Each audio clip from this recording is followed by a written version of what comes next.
here on YouTube, telling you how to fight demonetization, how to spread word with social media and traditional media, newspapers, TV, etc., Twitter, Facebook, Gab, Minds, all of these different places to alert people. I've told you this. I've told you how to protest in front of the San Bruno headquarters where YouTube is headquartered. I've told you how to write emails and make phone calls to the CEO of YouTube. You can watch my videos which teach you all that. The one thing I haven't dealt with is the tens and thousands of you who are small content creators who will end up being demonetized on that day in February when the new rules go into effect. Yes, there's going to be a lot of you, I'm one of them, who do not achieve 1,000 subscribers by then. Now, whereas my subscribers have climbed dramatically in the past week since this was announced,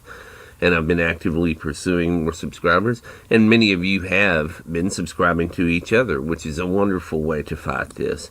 But there's going to be many of us, tens of thousands of us, who simply do not reach the 1,000 subscriber level.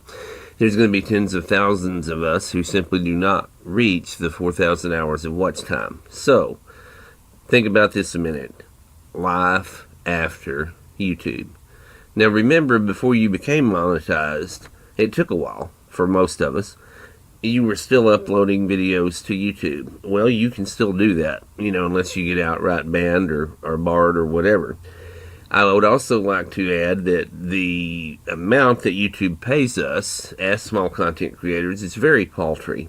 No one's figured out an exact formula. I'm not sure there is an exact formula, but it's based on your views, and of course there have to be thousands of views on your channel before it amounts to anything. You don't get a check until you've reached $100, and then AdSense will mail you your first check.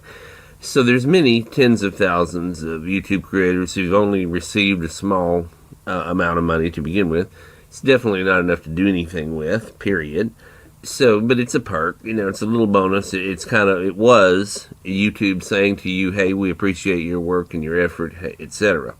So it was sort of a validation of the quality of your work, a validation of your subscribers, a validation of the fact that people were watching ads in front of your videos. Needless to say, because of corporate greed and whatever other reasons may be involved, a lot of us are being demonetized. So, as I've said before, it isn't the only game in town. There's PewTube, P-E-W-T-U-B-E.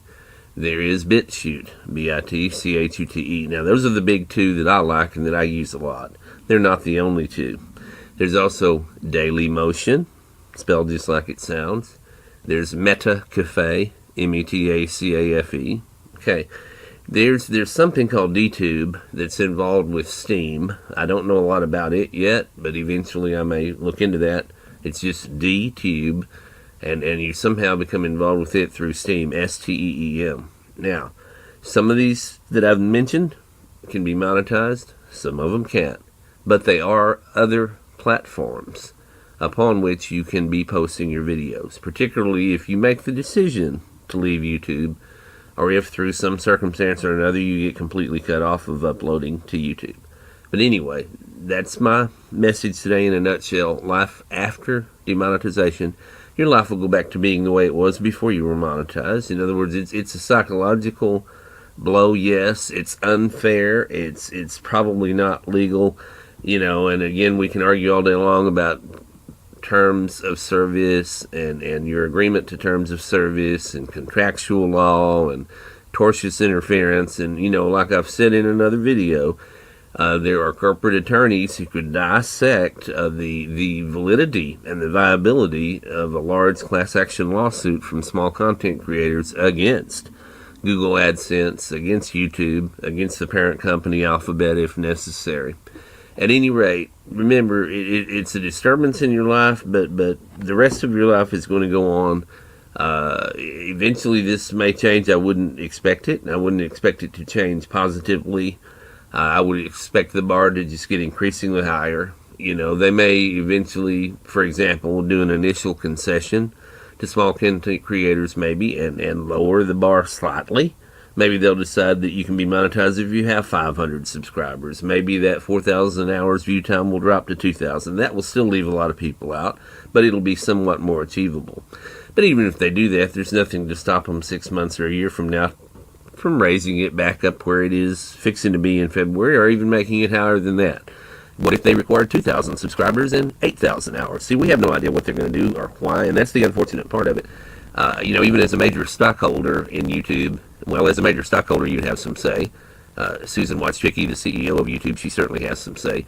There are forces and entities there at YouTube that made this decision, and hence the need to expose them, protest them, call them, email them, etc. Point being, though, life will go on. You'll never trust corporations again. Hopefully you didn't already. You will always realize and remember that the little guy is being screwed over by corporate America. And maybe this will be your entry. Maybe this is a wake-up call for a lot of people. And maybe this will be a wake-up call to you about the true economic disparity and unfairness that the big, huge mega corporations and the 1%ers are subjecting the average working guy and the middle class to. So if you'll research this and read it and study it, you'll discover a very real war going on, an economic war, by the 1%ers and the mega corporations, by all of those super wealthy, the elite, a very real war going on against the middle class and the lower class.